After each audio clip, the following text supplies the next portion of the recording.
അങ്ങനെയൊന്നും മുടങ്ങി പോയി കഴിഞ്ഞാൽ എനിക്കൊരു പ്രശ്നമില്ലായിരുന്നു. പക്ഷെ നടക്കുമോ എന്നുള്ള കാര്യം എനിക്ക് ഡൗട്ടായിരുന്നു. നടന്നിട്ട് വേണ്ട മുടങ്ങാനായിട്ട് വന്നല്ലോ. അത് വിവേക് രാമചന്ദ്രൻ എന്ന് പറയുന്ന വ്യക്തിയും ഞാനും തമ്മിലുള്ള ബന്ധം വളരെ കാലത്തിന് മുമ്പ് തന്നെ ഉള്ളതാണെന്ന് ഇപ്പോൾ നിങ്ങൾക്ക് മനസ്സിലായില്ലേ? സിനിമാ ലോകത്ത് ഞാൻ എന്താണ് ബന്ധം, എൻ്റെ കണക്ഷൻ എന്താണെന്നൊക്കെ ചോദിച്ച ആൾക്കാർക്കുള്ളൊരു മറുപടി കൂടിയാണ് ഇത്. പിന്നെ സിനിമയിൽ അഭിനയിക്കാനുള്ള ആഗ്രഹം കൊണ്ടാണ് ഇങ്ങനെയൊക്കെ നടക്കുന്നത്. പ്രൊഡ്യൂസർ ആകാനായിട്ടുള്ള ആഗ്രഹത്തിന് വന്നു. ചക്കപ്പശയിലൊരു പ്രൊഡ്യൂസറിൻ്റെ വേഷം കിട്ടി. അതിനുശേഷം പല പല കാര്യങ്ങൾ ചെയ്തിപ്പം അവസാനം ധീരം എന്ന് പറയുന്നൊരു പടത്തിൽ വരെ അഭിനയിച്ചിട്ട് നിൽക്കുകയാണ്. അപ്പം എന്തായി, എന്ത് ചെയ്തു എന്ന് ചോദ്യം ചോദിച്ചവർക്കുള്ളൊരു ഉത്തരമാണ്. എന്താണ് ഇന്ദ്രേട്ടൻ്റെ കൂടെ കോമ്പിനേഷൻസ് ഒക്കെ ഉണ്ടോ? ഇന്ദ്രൻ സാറിൻ്റെ പിന്നെ ഇന്ദ്രജിത് സുമാറിൻ്റെ കൂട്ടത്തിൽ കോമ്പിനേഷൻ സീനുണ്ട്. നിശാന്ത് സാഗറിൻ്റെ കൂട്ടത്തിലുണ്ട്. അതുപോലെ കുഴപ്പമില്ലാത്തൊരു റോളായിരുന്നു. ഒരു ഇൻസ്പെക്ടറിൻ്റെ റോളായിരുന്നു ചെയ്തിട്ട് വരും. പടം ഇറങ്ങുമ്പോഴത്തേക്ക് കാണാൻ എല്ലാവരും കാണണം. പടം എല്ലാവരും കാണും. അച്ചായൻ്റെ ഒരു പാർട്ടിസിപ്പേഷൻ ഉള്ളൊരു പടമാണ്. അപ്പോൾ നിങ്ങൾ എല്ലാവരും തീർച്ചയായിട്ടും കാണണം. ഈ നടൻ എന്ന ലേബലിലാണ് ഞാൻ അറിയപ്പെടാൻ പോവുക. തീർച്ചയായിട്ടും ഞാൻ ആഗ്രഹിക്കുന്ന ഒരു വ്യക്തിത്വം നടൻ എന്നുള്ള ലേബലിലേക്ക് എത്താൻ വേണ്ടിയിട്ട് തന്നെയാണ്. അതിനാണ് ഈ കഷ്ടപ്പാടെല്ലാം പെട്ടുകൊണ്ടിരിക്കുന്നത്. ഓക്കെ. ഇപ്പോൾ ഈ വിവാഹം കഴിഞ്ഞതിന് ശേഷം കുറേ ആൾക്കാർ കുറേ വിമർശനങ്ങൾ ഇങ്ങനെ പൊങ്ങി വരുന്നുണ്ട്. ഇതൊക്കെ കാണുന്നുണ്ടാവുമല്ലോ. പേഴ്സണലി അത് എന്താണ്? മൗനം വിദ്വാനം പൂഷണം എന്ന് പറഞ്ഞ ഞാൻ ഇനി ഇതിനെക്കുറിച്ചൊക്കെ പറഞ്ഞിട്ട് പിന്നെ ഞാൻ കാരണം അവർ പണ്ടത്ത് കയറി വരേണ്ട ആവശ്യമൊന്നുമില്ല. ഇനി വരാനിരിക്കുന്നവരോട് സ്വാഗതം എന്ന് മാത്രമേ പറയാനുള്ളൂ. ഒരു മമ്മൂട്ടിയുടെ ഡയലോഗ് പറഞ്ഞ പോലെ സംഭവിച്ചതെല്ലാം കുട്ടിന് സംഭവിച്ചുകൊണ്ടിരിക്കുന്നതും കുട്ടിന് സംഭവിക്കാൻ പോകുന്നതും കുട്ടിനെ. അച്ചായൻ ഇങ്ങനെ കയറി വരുന്നത് കണ്ടിട്ട് അസൂയ മൂത്തുള്ളതാണ് ഇത് ചെയ്തതെന്നുള്ള ഉറപ്പല്ലേ? തീർച്ചയായിട്ടും നിങ്ങൾക്ക് അങ്ങനെ തോന്നുന്നുണ്ടെങ്കിൽ അതിന് ഞാൻ ഡെഫിനറ്റ് തരേണ്ട കാര്യമൊന്നുമില്ലല്ലോ.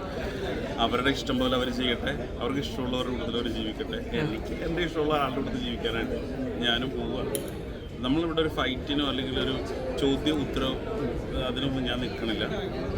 സമാധാനമായിട്ട് പോകാനാണ് ആഗ്രഹിക്കുന്നത്. ഇനി അതല്ല അതിനപ്പുറത്തേക്കാണെന്നുണ്ടെങ്കിൽ നമ്മളതിനെ നേരിടുകയും ചെയ്യും. ഈ കല്യാണം കഴിഞ്ഞിട്ട് അധികമായിട്ടില്ല, അപ്പത്തിന് ഈ രീതിയിലുള്ള വിമർശനം വരുമ്പോൾ പേഴ്സണലി അങ്ങനെ എന്തെങ്കിലും വിഷമങ്ങളോ കാര്യങ്ങൾ എന്തെങ്കിലും ഉണ്ടായില്ല? ഒരാൾ കൂട്ടത്തിനുണ്ടല്ലോ, അയാൾക്ക് തിരിച്ചു പോകാനായിട്ടുള്ള ഏറ്റവും അടുത്ത മുഹൂർത്തമായിരുന്നു. അതായത് കല്യാണം കഴിഞ്ഞിട്ട് 2 ദിവസം 3 ദിവസത്തിനുള്ളിൽ തന്നെ ഒരു കോൺട്രവേഴ്സി വരിക എന്ന് പറയുമ്പോഴത്തേക്ക് കൂടെയുള്ള ആളിന് തിരിഞ്ഞ് നടക്കാനുള്ള എളുപ്പ വഴിയായിരുന്നു. പക്ഷേ പുള്ളിക്കാരത്തി എന്താണെങ്കിലും ഞാൻ നിങ്ങളുടെ കൂട്ടത്തിലുണ്ടെന്ന് പറഞ്ഞ് കട്ടക്ക് നീങ്ങുമ്പോൾ അതിന് താങ്ക്സ് ഇവരോടൊക്കെ പറയുകയാണ്. കാര്യം ഇങ്ങനെ ഒരാളെ മനസ്സിലാക്കാൻ ഒരു അവസരം പെട്ടെന്ന് തന്നതിന്. കുറേ നാളിന് ശേഷം കൂടെ ഉണ്ടായിരുന്ന ഒരാൾ പോകുമ്പോൾ ഉള്ള വിഷമം ഏറ്റവും അടുത്ത നിമിഷങ്ങളിൽ പോകുമ്പോഴത്തേക്ക് വിഷമം കുറവായിരിക്കും എന്നൊക്കെ പറയുന്നത് മനസ്സിലായിട്ടില്ലേ?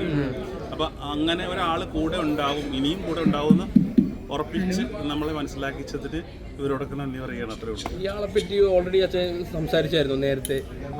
അറിയാം. എല്ലാ കഥകളും അറിയാവുന്നതാണ്. ചേച്ചി എങ്ങനെയായിരുന്നു ഈ ഒരു സംഭവം വന്നപ്പോൾ? കല്യാണം എന്ന് പറഞ്ഞാൽ ഭയങ്കര ഒരു അടിപൊളി ഒരു നല്ലൊരു മുഹൂർത്തമാണ്. അതിൻ്റെ ഇടയിൽ അത് കഴിഞ്ഞതിന് ശേഷം പെട്ടെന്ന് ഒരു ഇങ്ങനെ ഒരു കുഴപ്പമുണ്ടായോ? ചെറുതായിട്ടല്ലേ പെണ്ണുങ്ങൾക്ക് പെട്ടെന്ന് ഫീൽ ചെയ്യുമല്ലോ. നമ്മൾ കൺട്രോൾ ചെയ്യണ പോലെ ഒരു ഫീലിങ്സ്, ദേഷ്യം അല്ല വിഷമം എന്നൊക്കെ പറഞ്ഞാൽ പിടിച്ചു വെക്കാൻ പറ്റില്ലെന്ന് തോന്നുന്നു. പക്ഷെ എന്നാലും ആളെ കൊണ്ട് കഴിയാത്തുള്ള മാക്സിമം അഡ്ജസ്റ്റ് ചെയ്ത് എന്നെ സമാധാനിപ്പിക്കുകയായിരുന്നു. അപ്പോൾ പല രീതിയിലും ഞാൻ മറുപടി എന്നുള്ള രീതിക്കൊക്കെ പോകുമ്പോഴത്തേക്ക് എന്നോട് വെയിറ്റ് ചെയ്യും എന്ന് പറഞ്ഞുകൊണ്ടിരിക്കുന്ന ഒരാൾ കൂടിയാണ്. അതുകൊണ്ട് മനസ്സിലാക്കിയ ഒരാളെന്ന നിലയിൽ ഐ എം ഹാപ്പി. ചേച്ചി മെന്റലി എല്ലാ കാര്യങ്ങളും നേരിടാൻ ഭയങ്കര സ്ട്രോങ് ആണ്. അച്ചായനെ പോലെ അച്ചായൻ എല്ലാ കാര്യങ്ങളും ഭയങ്കര സില്ലായിട്ട് സ്ട്രോങ് അല്ലേ? ഇതിപ്പോൾ നീ പറയുന്ന ഉത്തരം കേട്ടിട്ട് പറയും ഞാൻ പഠിപ്പിച്ചു കൊടുത്തിട്ടാണ്. അപ്രതീക്ഷിതമായിട്ട് വരുമായിരുന്നു, ചോദ്യം ചോദിക്കുന്നു, നീ ഉത്തരം പറയുന്നു. ഒന്ന് പറഞ്ഞു കൊടുക്കുമോ? അതേപോലെ എല്ലാവരും ചോദിക്കും തൊപ്പി എവിടെയെന്നൊരു ചോദ്യമുണ്ട്. അച്ചായൻ തൊപ്പി തമ്മിൽ എന്താണ് സംഭവം, നിങ്ങളെ അടിച്ച് പിരിഞ്ഞോ എന്നൊക്കെ ചോദിച്ചിട്ട്. ആരടിച്ച് പിരിയാനടേ? അങ്ങനെ ഒരു പിരിക്കാനായിട്ട് ആരെക്കൊണ്ട് സാധിക്കില്ല. ഇനി പിരിയണമെന്നുണ്ടെങ്കിൽ ഞങ്ങൾ രണ്ടുപേരും ഒരാൾ മരിക്കണമെന്നുള്ളതാണ്. അങ്ങനെ ഒരു പിരുത്തൊന്നും ഉണ്ടാകത്തില്ല. ഇനി അതിനിടയിൽ കയറി വെടിവെച്ചാലോ അല്ലെങ്കിൽ ഒരു തുരങ്കം വെച്ചാലോ തൊപ്പി ഞാനോട് പിരിയാൻ പോകുന്നില്ല. അപ്പം ഞങ്ങളുടെ വിവാഹം കഴിഞ്ഞതിന് ശേഷം ഞങ്ങൾക്ക് എന്നോട് പറഞ്ഞാൽ നിങ്ങൾ അഡ്ജസ്റ്റ് ചെയ്ത് അടിപൊളിയായിട്ടൊക്കെ നിൽക്കുക മനുഷ്യ. ഇപ്പോൾ അത്യാവശ്യം എന്ന് പറഞ്ഞാൽ ഞങ്ങൾ വീട്ടിലുണ്ടാവുക എന്നുള്ളതാണ്. എൻ്റെ അമ്മയുടെ അടുത്ത് മധുവിധുവിന് പോകുന്നു എന്ന് ജസ്റ്റ് കൊണ്ട് പറഞ്ഞതിന് മാത്രം ഞാൻ നാട്ടുകാരിൽ നിന്ന് കേട്ടായിരുന്നു. പക്ഷെ അതിൻ്റെ സത്യാവസ്ഥ മനസ്സിലാക്കിയിട്ടാണോ അതോ മനസ്സിലാക്കാതെയാണോ എന്ന് എനിക്കറിയില്ല. പലരും എന്നെ വിമർശിച്ചിട്ടുണ്ട്. അതിനോട് എനിക്ക് ഭയങ്കര വിഷമം മാത്രമേ ഉള്ളൂ. കാര്യം എന്തർത്ഥത്തിലാണ് ഇവരെല്ലാവരും എന്നോട് സംസാരിച്ചത്? ഒരു സുഹൃത്തിൻ്റെ വണ്ടി എടുത്ത് ജസ്റ്റ് ഒന്ന് പുറത്തു പോയിട്ട് തിരിച്ചു വന്നവർ റീൽ ചെയ്തു. നമ്മളെല്ലാവരും റീൽ ചെയ്യാൻ ആഗ്രഹിക്കുന്ന ആൾക്കാരാണ്. ഞാനിതിൻ്റെ എക്സ്പ്ലനേഷൻ ആയിട്ട് പറയാമല്ല. എന്നാലും പറഞ്ഞതിന് കൊടുത്ത് വന്നപ്പോൾ പറഞ്ഞു എന്നുള്ളൂ. പക്ഷെ ആ റീലിൽ ഭയങ്കര വിമർശനം, കാരണം അമ്മയ്ക്ക് സുഖമില്ല എന്നുള്ളത് നമ്മൾ ഓൾറെഡി അറിഞ്ഞ സമയത്ത് പിന്നെ പെട്ടെന്ന് ഈ ഒരു അച്ഛൻ വണ്ടി എടുത്തു അല്ലെങ്കിൽ കറങ്ങാൻ പോകുന്നു അങ്ങനെയൊക്കെയാണല്ലോ ആൾക്കാർ തെറ്റിദ്ധരണയാണ് അത് ശരിക്കും പറഞ്ഞാൽ. അപ്പം ഞാൻ അതിന് അടിയിൽ വന്നൊരു കമൻറ്റ് ഞാൻ ശ്രദ്ധിച്ചായിരുന്നു. ഒരു റീലിൽ ഞാൻ വിഷമിച്ചപ്പോൾ എൻ്റെ വിഷമം കണ്ട് എന്നെ സഹായിച്ച ആൾക്കാർ ഒരു റീലിൽ ഞാൻ സന്തോഷിച്ചപ്പോൾ അവർ അങ്ങനെയുള്ള ഒരു തിങ്കിങ്ങിലേക്ക് പോയി എന്ന് പറയുന്നുണ്ട്. അപ്പം അത് ഞാൻ ഒരിക്കലും തെറ്റായിട്ട് കണക്കാക്കുന്നില്ല. അന്ന് എന്നോട് സഹായം കാണിച്ച ആൾക്കാരുടെ ദേഷ്യമാണല്ലോ ഇപ്പം ഞാൻ കാണുന്നതെന്ന് പറഞ്ഞ് ഞാൻ സമാധാനിക്കുന്നുണ്ട്. പക്ഷെ എന്നാലും യഥാർത്ഥത്തിലുള്ളൊരു സംഭവം അല്ലായിരുന്നു എന്ന് പറയാനായിട്ട് ഞാൻ ആഗ്രഹിക്കുകയാണത്. ജസ്റ്റ് ഒരു ഫ്രണ്ടിൻ്റെ വണ്ടി എടുത്ത് ജസ്റ്റ് ഒന്ന് ഓടിച്ചതിന് ഇത്രയും വിമർശനത്തിൻ്റെ ആവശ്യമില്ല. അമ്മയ്ക്ക് കിട്ടിയ ഫണ്ടിൻ്റെ ഡീറ്റെയിൽസ് എല്ലാം ഞാൻ എടുത്തു വെച്ചിട്ടുണ്ട്. അതുമായിട്ട് ഞാൻ വരും. കാര്യം എന്ന് പറഞ്ഞാൽ എനിക്ക് കിട്ടിയ പൈസയുടെ ഡീറ്റെയിൽ ഫുള്ള് ഞാൻ സ്റ്റേറ്റ്മെൻറ്റ് എടുത്ത് വെച്ചിട്ടുണ്ട്. അതുമായിട്ട് ഞാൻ വരും പറഞ്ഞായിരുന്നു. ഈ ആൾക്കാരുടെ വിമർശനവും കാര്യങ്ങളും പിന്നെ ഈ ചോദിക്കുന്നവരോട് ഉത്തരം പറഞ്ഞ് മടുത്തു പോകും. ഇനി അതിനും വിമർശിക്കാൻ ആൾക്കാരുണ്ടാവും എന്നൊക്കെ പറയുന്നതുകൊണ്ട് മാത്രമാണ് ഞാൻ മിണ്ടാണ്ട് നിൽക്കുന്നത്. രണ്ടുപേരും കൂടി ഇനിയിപ്പോൾ പുതിയ എനിക്ക് ചാനലിലേക്ക് തുടങ്ങാനുള്ള പ്ലാൻ ഉണ്ടോ? ഇല്ല, ഞങ്ങൾക്ക് ഓൾറെഡി WH ചാനൽ ഉണ്ട്. ചില ഒരുമിച്ചുള്ള വ്ളോഗ്സ് ഒക്കെ ഇനി കാണാൻ പറ്റും. ഞങ്ങൾ പ്ലാൻ പലരും പല പ്രൊഡക്ഷൻ കമ്പനീസ് ഞങ്ങളെ അപ്രോച്ച് ചെയ്തിട്ടുണ്ട്. അതായത് കപ്പിൾസ് ആയിട്ടുള്ള സംഭവം ചെയ്യാൻ വേണ്ടിയിട്ട്. പുള്ളിക്കാരത്തി കൂടി ഒന്ന് സ്ട്രോങ്നെസ് പറഞ്ഞു കഴിഞ്ഞാൽ ഞാൻ ഓക്കെയാണ്. പുള്ളിക്കാരത്തി അതിനുള്ളൊരു തയ്യാറെടുപ്പിലാണ് ഇപ്പോൾ. ഞാൻ ഓൾറെഡി തയ്യാറെടുത്തൊക്കെ കഴിഞ്ഞ് നിൽക്കണ മനുഷ്യനാണ്. അപ്പോൾ എന്തായാലും നമുക്ക് ഉടനെ തന്നെ പ്രതീക്ഷിക്കാം. പിന്നെ അത് തന്നെയാണല്ലോ.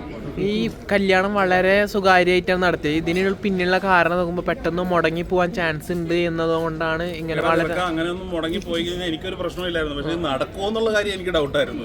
നടന്നിട്ട് വേണ്ട മുടങ്ങാനായിട്ട്. അതങ്ങനെ ആ ഒരു ചോദ്യത്തിനോട് പ്രസക്തിയില്ല. കാര്യം ഈ താലി വെക്കണ വരെ എനിക്കൊരു ഉറപ്പില്ലായിരുന്നു കല്യാണം നടക്കുമെന്നുള്ളത്.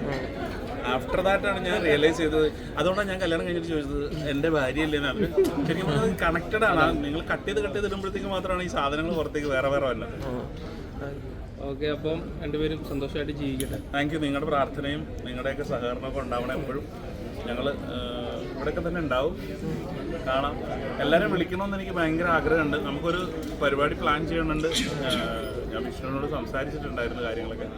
അപ്പം എത്രയും പെട്ടെന്ന് നമ്മൾ അത് ചെയ്യാനായിട്ടൊരു സ്പോൺസർ നോക്കിക്കൊണ്ടിരിക്കുക. കാര്യം ഇനിയിപ്പോൾ ഞാനായിട്ട് എന്തെങ്കിലും ചെയ്ത് കഴിഞ്ഞാൽ അതൊരു കോൺട്രവേഴ്സി ആകണ്ടല്ലോ. അപ്പോൾ എത്രയും പെട്ടെന്ന് നമുക്ക് എല്ലാവർക്കും കൂടി ഒരു പരിപാടി പ്ലാൻ ചെയ്യാം. Thank you. Okay, thank you. സന്തോഷം.